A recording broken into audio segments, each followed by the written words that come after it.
Hello students, इस video में हम analysis of financial statement 4 chapter से हमें 20 मार्क्स के लिए प्रॉब्लम आता है वो सॉल्व करने वाले हैं। ये प्रीवियस ईयर का क्वेश्चन पेपर है।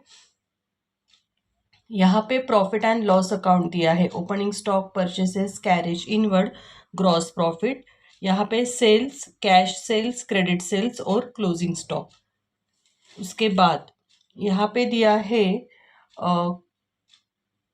Operating expenses, non operating expenses, net profit, gross profit, non profit income.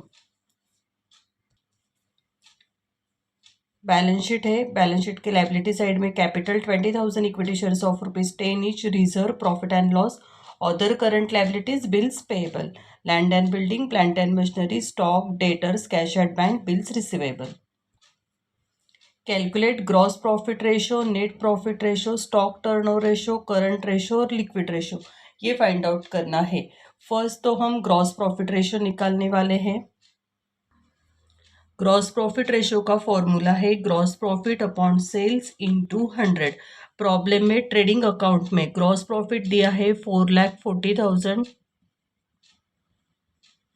Divided by sales. Sales की वैल्यू कैश और क्रेडिट सेल्स दिया है, टोटल सेल्स क्या है 9,50,000 इंटू 100।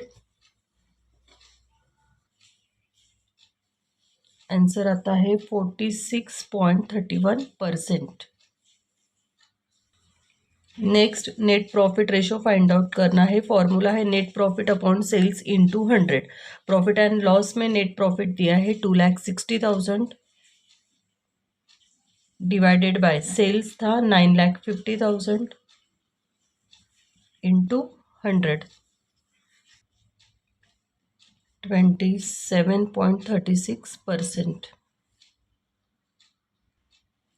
नेक्स्ट फॉर्मूला है stock turnover ratio. Stock turnover ratio का formula है cost of goods sold divided by average stock. अभी कॉस्ट ऑफ गुड्स सोल्ड कैसे फाइंड आउट होगा, sales minus gross profit. Problem में हमें सेल्स कितना दिया है 9,50,000 माइनस ग्रॉस प्रॉफिट क्या था 4,40,000।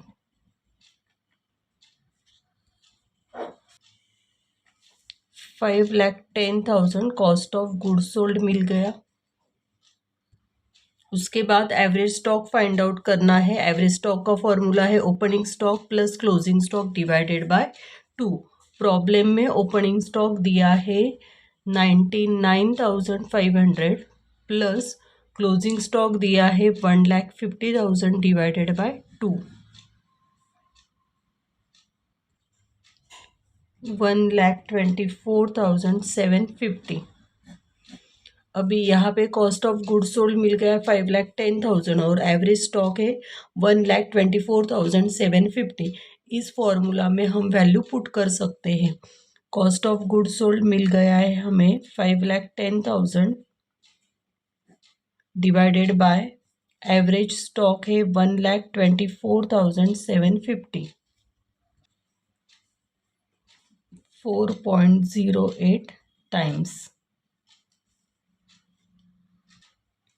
नेक्स्ट फॉर्मूला है करंट रेशो। करंट रेशो का फॉर्मूला है current assets upon current liabilities. यहाँ पे मैंने करंट एसेट की लिस्ट बनाई है। करंट एसेट में कौन से एसेट्स आते हैं, cash, bank balance, debtors, bills receivable, stock, work in progress, inventories, prepaid expenses. और करंट लायबिलिटीज की लिस्ट क्या है, sundry creditors, bank overdraft, bills payable, outstanding expenses मतलब एक्रूड एक्सपेंसेस। करंट एसेट और करंट लायबिलिटीज की list यहाँ पे ready है। अभी इस प्रॉब्लम में करंट एसेट्स और करंट लायबिलिटीज कौन सी है वो देखने वाले हैं। बैलेंस शीट के एसेट साइड में जाना है। देखो यहाँ पे land and building, plant and machinery, ये तो फिक्स्ड एसेट है जिसके ऊपर डेप्रिसिएशन कैलकुलेट होता है, वो फिक्स्ड एसेट है। Stock, debtors, cash at bank और बिल्स रिसीवेबल ये करंट एसेट है।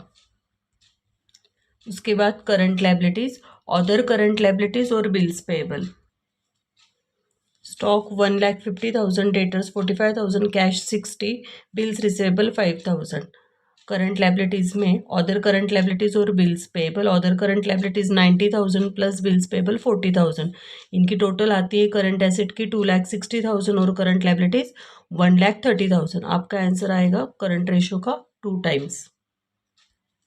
Next formula liquid ratio find out करना है। लिक्विड रेशो का दूसरा नाम क्विक रेशो और एसिड टेस्ट रेशो है। लिक्विड रेशो का फॉर्मूला क्या आएगा? लिक्विड एसिड्स माइनस और डिवाइडेड बाय लिक्विड लायबिलिटीज। लेकिन लिक्विड एसिड्स कैसे फाइंड आउट करेंगे? Current asset minus stock. अगर करंट एसेट से हम स्टॉक माइनस करते हैं और प्रीपेड एक्सपेंसेस माइनस करते हैं तो हमें लिक्विड एसेट मिल जाएगी। लिक्विड लायबिलिटीज कैसे आएगी? Current liabilities minus bank overdraft minus outstanding expenses. अभी लिक्विड एसेट्स के लिए हमें करंट एसेट की टोटल कितनी आई थी हमारी? 2,60,000 ऊपर के फॉर्मूला में, माइनस स्टॉक। एसेट साइड में स्टॉक कितना दिया है? 1,50,000, माइनस प्रीपेड एक्सपेंसेस नहीं है, वो नहीं आएगा। करंट लायबिलिटीज की टोटल हमारी आई थी 1,30,000। बैंक ओवरड्राफ्ट प्रॉब्लम में नहीं है इसलिए वैल्यू पुट नहीं होगी। आउटस्टैंडिंग एक्सपेंसेस की भी वैल्यू नहीं पुट होगी। फाइनल आंसर आ रहा है 0.84 टाइम्स।